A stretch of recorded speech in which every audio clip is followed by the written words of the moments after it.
Okay, here is the basic technique for how to hold this gripper. Now the goal is to actually get the points to click and to touch. So if you're just getting to here, that's not quite good enough.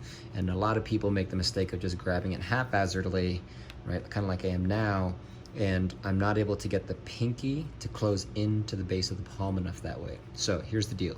First, you do want to make sure you really dig that thing in. So it does help, I'm not going to chalk right now, but it does help to chalk your hand.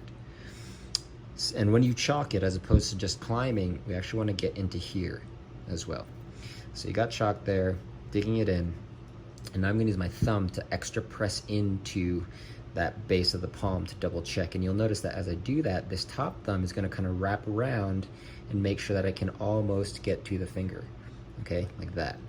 So once I do that, now it's time for the front three fingers up here to grip. And you'll notice I'm not going to put the middle finger above this line, because if I do that, again, leverage-wise, it makes it too hard. So instead, I'm gonna make sure that I bring them down enough, and here's the general rule of thumb, or the general rule of pinky rather. You want the pinky doesn't need to be fully on the thing, it can be very slightly off, and that way I can really grab this opposing edge to bring it closer to this one.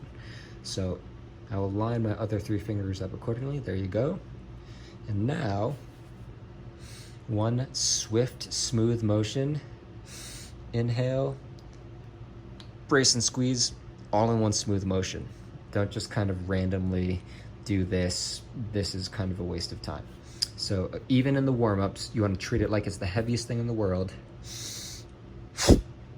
Quick, confirm that you have that squeeze, that you have that touch. Sometimes that means pausing for a second. So a round of 3 reps might look like this. It's okay to reset in between reps. Make sure it's in there good. Taking breaths in between. And number 3.